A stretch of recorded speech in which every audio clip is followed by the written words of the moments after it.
నమస్తే, welcome to Disha TV. సైదాబాద్లోని ఒక private school ఏదైతే సక్సెస్ స్కూల్ అనే ఒక స్కూల్ ఉందో ఆ స్కూల్లో జరిగినటువంటి ఘటన అటు హిందూ సంఘాలను హిందూ ప్రేమికులను కూడా కలిచివేస్తూ ఉంది. అందరూ కూడా ఆ స్కూల్ పైన ఆ స్కూల్ యాజమాన్యం పైన ఎగిసిపడతా ఉన్నారు. ఆ స్కూల్ చేసినటువంటి కార్యక్రమం ఏదైతే ఉందో ఆ కార్యక్రమంపై అందరూ మండిపడతా ఉన్నారు. అసలు ఆ స్కూల్లో ఏం జరిగిందంటే వాస్తవానికి విద్యార్థులకు రోజు కూడా హోంవర్క్ ఇస్తూ ఉంటారు. సో ప్రత్యేకంగా ఏదైతే తన మతం కాకుండా వేరే ఒక మతం యొక్క ఏదైతే వారి యొక్క పుస్తకం కావచ్చు లేకపోతే వారి యొక్క వాక్యం కావచ్చు ఏదైతే ముస్లిం మతానికి చెందినటువంటి ఏదైతే కల్మా ఉందో ఆ కల్మా నేర్చుకొని రావాలంటూ ఒక హిందూ విద్యార్థిని యొక్క డైరీలో ఆ క్లాస్ టీచర్ ఆ హోంవర్క్ ఇచ్చినటువంటి టీచర్ రాసిపెట్టింది.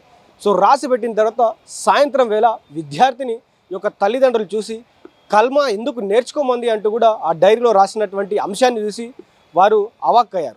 అసలు ఏం జరిగింది, ఎందుకు మీ మేడం ఇలా రాసిందంటూ విద్యార్థి నిలదీయగా కల్మా నేర్చుకోమంటున్నారు, కల్మా నేర్చుకోవాల్సినటువంటి అవసరం ఉందని చెప్తా ఉన్నారు, కల్మా నేర్చుకోవాల్సింది తప్పనిసరి అని చెప్తా ఉన్నారని కూడా ఆ హిందూ విద్యార్థిని ఆ తల్లిదండ్రులకు చెప్పడం జరిగింది. సో హుటాహుటిన తల్లిదండ్రులు ఆ టీచర్ని ఆ స్కూల్ని ప్రశ్నిస్తామంటూ కూడా వెళ్ళడం జరిగింది. సో వెళ్ళినటువంటి తరుణంలో హిందూ సంఘాలన్నీ కూడా ఆ సక్సెస్ స్కూల్ ఏదైతే ఉందో ఆ సక్సెస్ పాఠశాలను మొత్తం కూడా చుట్టుముట్టినటువంటి పరిస్థితి.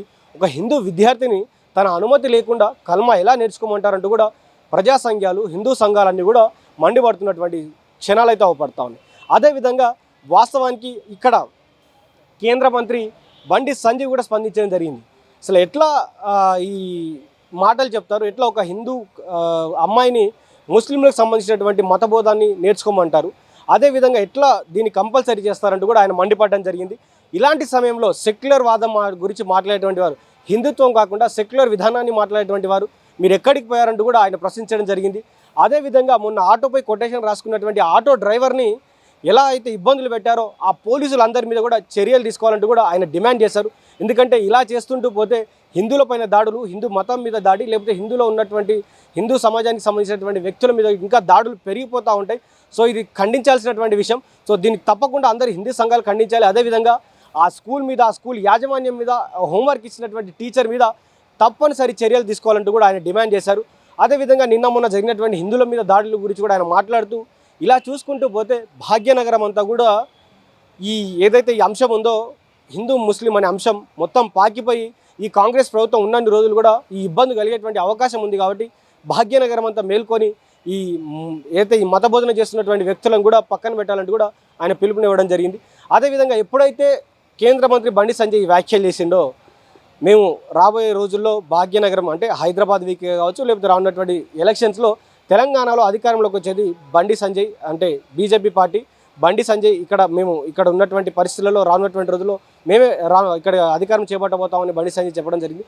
సో రానున్నటువంటి రోజుల్లో అధికారం మాది. సో అధికారంలోకి వచ్చిన తర్వాత ఏవైతే విద్యార్థులు ఇక్కడ ఉన్నారో ప్రభుత్వ పాఠశాల కావచ్చు ప్రైవేట్ పాఠశాల కావచ్చు ఏ పాఠశాలలో ఉన్నటువంటి విద్యార్థులు వారు హిందువు అయితే బొట్టు పెట్టుకోవడం కంపల్సరీ అనే ఒక విధానాన్ని తీసుకొస్తాం, అదొక బిల్ని ఒక జీవోని పాస్ చేస్తామంటూ కూడా ఆయన చెప్పడం జరిగింది. ఎట్టి పరిస్థితిలో వేరే మతం యొక్క నీడ కావచ్చు వేరే మతం యొక్క ప్రోద్బలంతో మా విద్యార్థులు వాళ్ళ యొక్క మతాన్ని వాళ్ళ యొక్క కులాన్ని చేంజ్ చేసుకున్నటువంటి అవకాశం లేదు. హిందూ విద్యార్థులుగానే బతుకుతారు. సో వారికి గౌరవాన్ని తెచ్చే విధంగా బొట్టు పెట్టుకోవడం ఒక కంపల్సరీ అనే ఒక విధానాన్ని తీసుకొస్తామంటూ కూడా ఆయన చెప్పడం జరిగింది.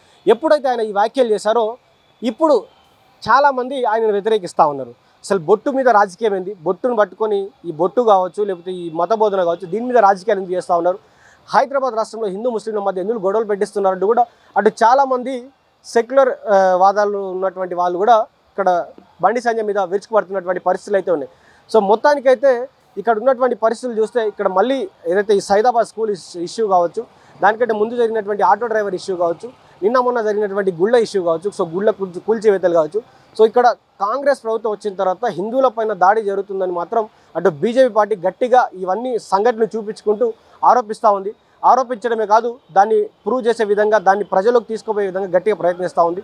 మరి చూద్దాం రానున్నటువంటి రోజుల్లో మరి బండి సంజయ్ కావచ్చు తన టీం కావచ్చు ఇక్కడ ఉన్నటువంటి హిందూ సంఘాలు కావచ్చు ఎలాంటి చర్యలు తీసుకుంటా ఉంటాయి. అదేవిధంగా ఇక్కడ హిందువులమైన దాడి జరుగుతున్నట్టు బీజేపీ పార్టీ ఆరోపిస్తుంది కదా, మరి దానికి సంబంధించి కాంగ్రెస్ పార్టీ ఎలా కౌంటర్ ఇస్తుంది, మరి ఏం చెప్తుందో కూడా వేచి చూద్దాం.